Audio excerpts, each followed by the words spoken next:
Let's talk about the hair and beauty industry then. It's seen a rapid rise in complicated procedures such as fillers and chemical peels. It's led to calls for mandatory regulation. The Hair and Barber Council and the Vocational Training Charitable Trust, it's a long title that, have taken their case to Parliament, where they hope the law will be changed. They say they also hope it will end negative stereotypes associated with a career in the sector. We've been speaking to a salon owner about the misconceptions about the industry. Hi, I'm Sam. I own The Beauty Guru and I've been in the beauty industry for nearly 20 years.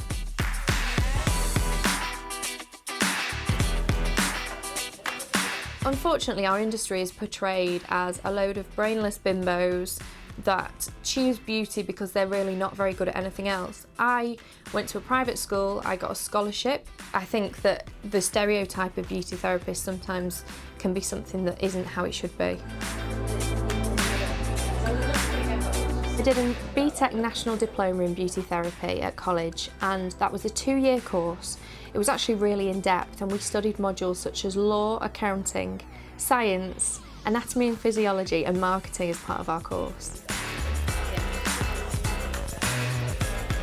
I think it's vital that people that work within the hair and beauty industry have qualifications. After all, we are dealing on a really, really close level with our clients, and often we're dealing with blood, that we're dealing with bodily fluids, and also for things like massage, we need to know about anatomy and physiology.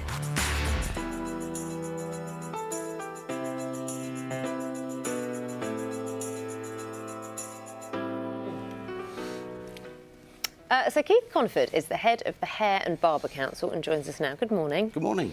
So it's an industry that isn't regulated. Correct. Which is quite surprising when you think just how close and how personal and how physical treatments can be. How's it got away with this for so long? Do you know, I really don't know. It's something that I know the Hair and Barber Council and numerous people within the industry have sort of tried to get sorted out for years, but successive governments just don't seem to get it. And even though I can understand to a point regarding the industry, the consumer voice has been lost out of here completely, because when you go to a hairdresser, a barber, a beauty spa or something like that, you expect the people that are carrying out the services on your hair or whatever is being done, you expect them to have been properly trained and qualified. And quite often the case is that they haven't. And they don't have to prove any qualification, because often if you go to a hairdresser or a beauty salon, you see, certificates on the wall, but they don't have to be Correct. They don't have to have them. Training, and becoming qualified is completely voluntary, and there's nothing to stop you tomorrow setting up, for example, a hairdressing salon if you wanted to, and starting to cut hair. But clearly there is a difference between someone cutting hair, which is, I'm not dismissing the skill involved, but in terms of the potential risk to someone who's doing other treatments. So we saw some of them there to do, these are wax treatments, there could be any number of other kind of skincare treatments, and instinctively you think maybe the risks there are greater. They are. I mean, for example, with hairdressing, you can be using sort of fairly strong bleaches on people's hair. There's obviously dye stuffs that people are using. If you're talking about the beauty industry, you talk about sort of dermal fillers and the peels, the chemical peels they have. And, people need to be properly trained and qualified to use these chemicals, because obviously from a consumer and a customer point of view, they're the people that are putting their sort of, themselves in your hands. So what happens then, as a consumer and customer who's put themselves in their hands, if something goes wrong? Who looks after the consumer and the customer? Where's the It's not regulated, so there isn't really any course that they can go to, apart from obviously going back to the salon or the spa or wherever they had the treatment done. But they don't have to do anything? There's no body that tells them they have to abide by a rule? No, there isn't, but I would hope they would try and do something. But if they didn't, then the only course of action for them is to take it legally. I suppose one of the problems is if you're running a successful salon where you're doing all these treatments, and in the course of your 25, 30 years in business, you've never harmed anyone, there's never been a case like that. Maybe you sit there and go, do you know, what's the problem?